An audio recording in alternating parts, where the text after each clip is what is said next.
हं.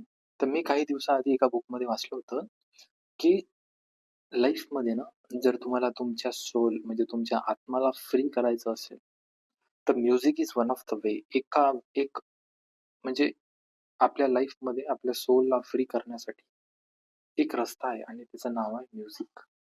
म्युझिक ऐकणे नाही, बट म्युझिकमध्ये ॲक्टिव्हली पार्टिसिपेट करणे म्हणजे गायन करणे, रियाज करणे किंवा हार्मोनियम वाजवणे, एनी कोणतं इन्स्ट्रुमेंट वाजवणे जे काही रिलेटेड आहे ॲक्टिव्ह वर्क ज्याच्यात आपण करू शकतो. तर ती एक गोष्ट मला आज कळाली, की म्युझिक आजचा पहिला दिवस होता माझा क्लासचा, पण ॲक्चुअलमध्ये ते खरं आहे. म्युझिक तुमच्या सोलला कंप्लीटली फ्री करून टाकतं. त्याचसोबत जेव्हा कधी तुम्ही म्युझिक क्लासला जाणार, तर त्या क्लासेसमध्ये जे लोकं येतात ते सिमिलर इंटरेस्ट सोबत येतात. त्यासोबत इमिडिएट आपलं कनेक्शन बनून जातं.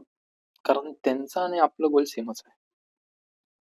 कारण मी जसं गेलो आज, तर मी काही खूप मोठा सिंगर नव्हतो. मला गाणं म्हणायला शिकवलं. एंड ऑल वाज लाइक ठीक है, अरे वाह! वाह! क्या-क्या, अच्छा, हम क्या बहुत बड़े सिंगर है क्या? तर इतकं छान एन्व्हायर्नमेंट असते आणि इतकं छान शिकायला मिळतं, इतक्या छान लोकांसोबत राहायला मिळतं. ठीक आहे, जेव्हा चांगले गुण येते व्यक्तीचे, वाईट सुद्धा येते. पण जेव्हा कधी आपण आपल्या लाईफमध्ये एका व्यक्तीला एंट्री देतो, तेव्हा चांगले आणि वाईट गुण दोन्हीही आपण एक्सेप्ट करतो. आणि तसं जर नसेल, तर मग आपण एक्सेप्ट करूच नाही शकत. कारण सुरुवातीला ते चांगलं वागतील, पण नंतर वाईट त्यांचं रूप बाहेर येईल आणि मग ते जर तुम्ही एक्सेप्ट नाही करू शकत, तर ते नातं राहणारच नाही. तर तसंच. तर ज्यावेळेस आम्ही सोबत राहतो, आम्ही जे को-स्टुडंट आहे किंवा टीचर आम्हाला शिकवतात, तर ते इतकं सुंदर वाटतं आणि इतकं सुंदर ते म्हणजे रियाज होते. मजा येऊन जाते. म्हणजे ते 2 टीचर आहेत आम्हाला, एक तबलावाले आणि एक हार्मोनियमवाले. तर दोघं जण सोबत वाजवते आणि आम्ही त्याच्यात गातो.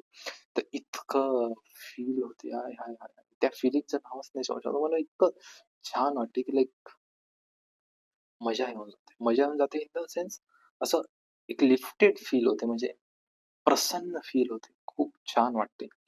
आणि जर तुम्हाला सुद्धा आपल्या सोलला लिफ्ट करायचं असेल, तर then you can definitely try हे एकदा.